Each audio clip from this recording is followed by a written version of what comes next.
Pentecost புதிய ஏற்பாட்டில் மட்டும் திடீரென வந்த ஒன்று அல்ல. அதற்கான அடிப்படை பழைய ஏற்பாட்டிலேயே இருந்தது. இஸ்ரவேல் மக்கள் பஸ்கா பண்டிகைக்கு பிறகு 50 நாட்கள் கழித்து வாரங்களின் பண்டிகை கொண்டாடினார்கள். அதை அறுவடை பண்டிகை, முதற்பலன் பண்டிகை, 50வது நாள் பண்டிகை என்றும் அழைத்தார்கள். வேதாகமத்தில் லேவியராகமம் மற்றும் உபாகமம் ஆகிய புத்தகங்களில் காண முடியும். அவர்கள் தேவனுக்கு நன்றி செலுத்தினர், முதற்பலன்களை காணிக்கையாக கொண்டு வந்தனர், அறுவடையை கொண்டாடினர். புதிய ஏற்பாட்டில் பெந்தகொஸ்தே என்ற வார்த்தை கிரேக்க மொழியின் பெந்தகோஸ்தே என்பதிலிருந்து வந்தது. அதன் அர்த்தம் 50வது நாள்.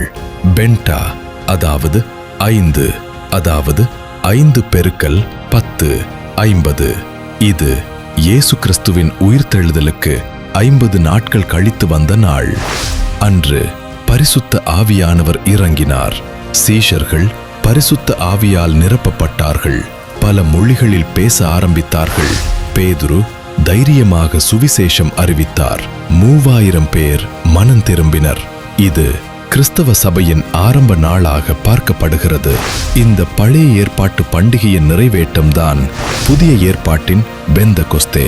பழைய ஏற்பாட்டில் தானிய அறுவடை நடந்தது. புதிய ஏற்பாட்டில் ஆத்துமா அறுவடை ஆரம்பமானது. பழைய ஏற்பாட்டில் முதற் பலன்கள் தேவனுக்கு கொண்டு வரப்பட்டன. புதிய ஏற்பாட்டில் 3000 பேர் தேவனுடைய ராஜ்யத்தில் சேர்ந்தனர். பழைய ஏற்பாட்டில் வெளிப்புற பண்டிகை, புதிய ஏற்பாட்டில் உள்ளார்ந்த ஆவிக்குரிய அனுபவம். அதனால் பழைய ஏற்பாட்டில் நிழலாக இருந்த பெந்தகொஸ்தே புதிய ஏற்பாட்டில் பரிசுத்த ஆவியின் வல்லமையால் நிறைவேறியது.